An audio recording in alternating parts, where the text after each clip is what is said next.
whole world has to isolate this rogue, apartheid, genocidal, maniac, serial-killing, pathologically lying state. Isolate it, shame anyone who goes there. Academics, celebrities, politicians, and they've been exposed for what they are. And Zionism's on its last leg. It only exists by the weight of its propaganda, and that propaganda has collapsed entirely. The world sees Israel for what it is, and it can't last for long in its current state. You cannot expect change in a society this far gone. It is full-throated fascist.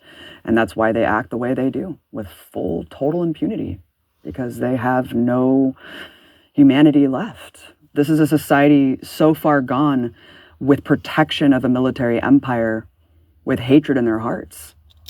And we're seeing essentially the Fourth Reich today, marching forward, and there's no allied forces coming to save us. The Israeli Knesset just passed a law allowing the execution of Palestinian prisoners, but not Israelis. This is the true face of apartheid Israel. But this is nothing new. I saw this firsthand when I was in Israel back in 2016. Full-throated fascism. You can't deal with these people. There's no need to try. There's no need to talk to them. There's only one way, I would carpet bomb them. You would carpet bomb them? It's the only way you could deal with it. I didn't realize this. I didn't realize how viscerally, grotesquely genocidal Israelis were. How openly fascist they would be to anyone. Jews shouldn't marry Arabs. Shouldn't marry Arabs. Why do you feel strongly about that? Because Jews is a special nation that God gave it to the Jews. We don't want the Arabs to be here. They knew that they were on camera. That's what's so alarming to me, too. I wasn't trying to hide. I wasn't doing gotcha journalism. I was going up with a camera and saying, generally, what do you think about the situation? I think Israelis have to take over and they have to kick them away. I was so horrified and alarmed at the genocidal rhetoric that was being espoused. Every single person, for every generation, every walk of life, they wanted ethnic cleansing.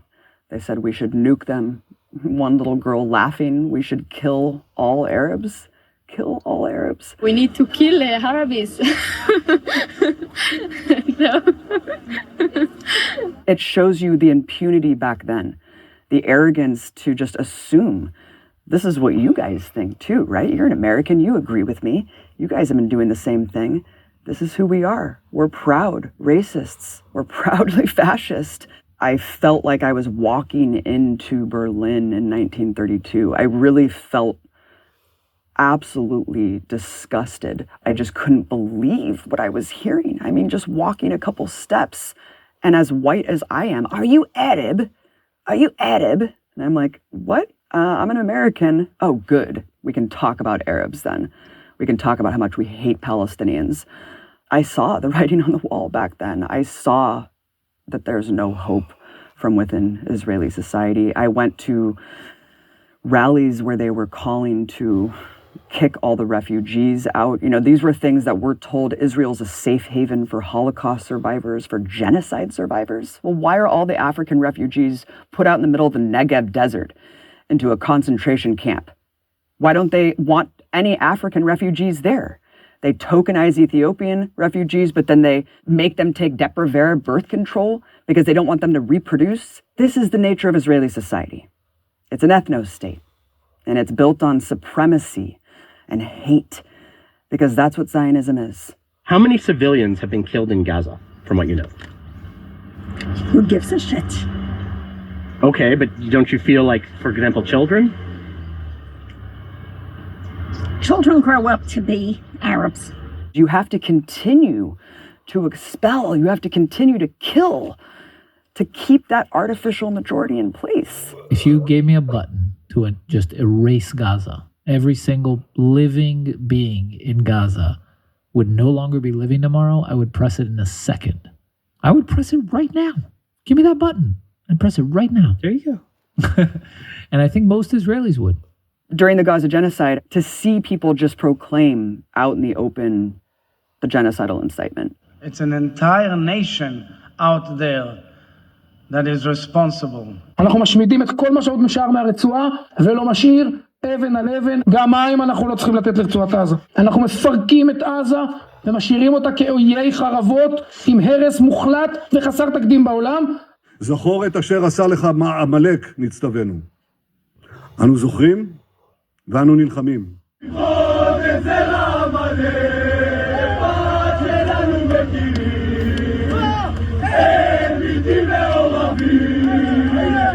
It was heinous and horrifying, but finally people saw Israel for what it is. It's all been exposed. They're not hiding anymore. כל ילד, כל תינוק בעזה הוא אויב. אני רוצה להעיף אותם, להשמיד אותם עד האחרון בהם. אם מעזה אתם תמשיכו לרעוב, תמשיכו למות, הבתים שלכם ימשיכו להישרף. אני לא חושב שיש מישהו במדינת ישראל, בארץ ישראל, שצריך לרחם על העזתים האלה. לא על מבוגרים, לא על קשישים, לא על צעירים ולא על ילדים. מבחינתי שירעבו למוות, מה אכפת לי מהם? אנחנו שורפים להם את הכפר. טוב שאנחנו שורפים להם את הכפר. Israel's propaganda is not working anymore because for the first time, Palestinians have been able to just show us the unvarnished truth of the reality that they endure on a daily basis. We see the settler terrorism. We see the people getting mowed down for doing nothing. We see the crimes every single day. You cannot hide genocide from us. So the propaganda has become cartoonish. I'm very puzzled by the constant concern which the world is showing for the Palestinian people and is actually showing for these horrible, inhuman animals. It's inverted just everything that we know to be true. Black is white, up is down. It's the most moral army in the world. We're a benevolent empire spreading human rights and democracy. Who the hell believes this anymore? So it's become silly. It's become absurd. The Israelis today is saying that Hamas use Palestinians as human shields. Do they?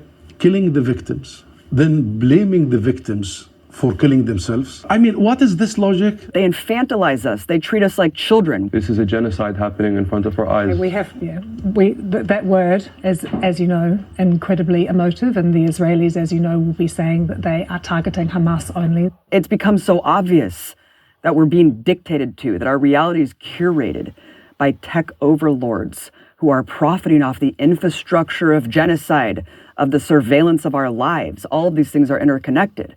So the propaganda doesn't work anymore. It's too infantilizing and stupid. One day after describing it as a tragic mishap, Israel has now claimed a deadly double strike on a Gaza hospital was prompted by the discovery of a Hamas camera. A Hamas camera is why they blow up journalists at a hospital?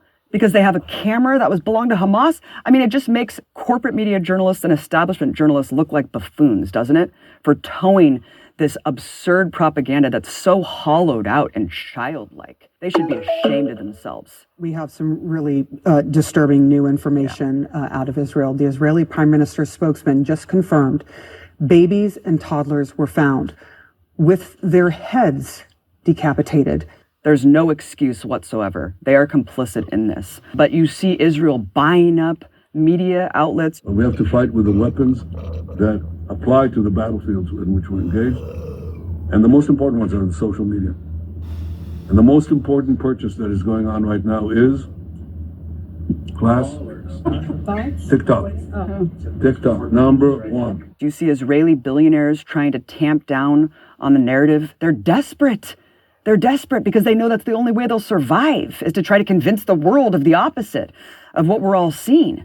So that's why you see these desperate, pathetic influencers just spewing lies. I'm here in Gaza, and all I see is food, water, and opportunity. But instead of Hamas distributing the ramen noodles, they're eating it all, and that's why their leaders are on Ozempic. Because that's all they have left. They don't have anything anymore. But it's too late. We're never going to forget what it looks like when Palestinians hold their children in plastic bags. No one can forget that.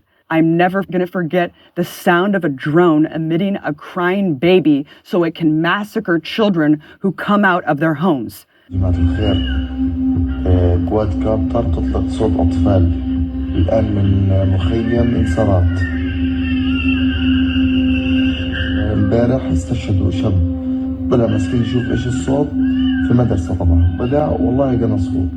And get lured like a cat and mouse. No one's going to forget that. No one's going to forget what it looks like in Gaza today. You can't wash that away. You can't paper over that with degenerate propaganda, base level lies. No one's going to paper over the unvarnished truth of what we've all witnessed for years now. Now, this is urgent. If you care about independent media, if you care about stories like this, you must support it. Please go to Patreon and support Double Down News today. Without your help and support, news like this wouldn't exist. We need you. All hands on deck. This thing is awesome. Stewie, can you believe Brian built this? Wait, what? Oh, hey, come on, guys. Who built what is not a question on the history final, right? Good point, Brian. That's why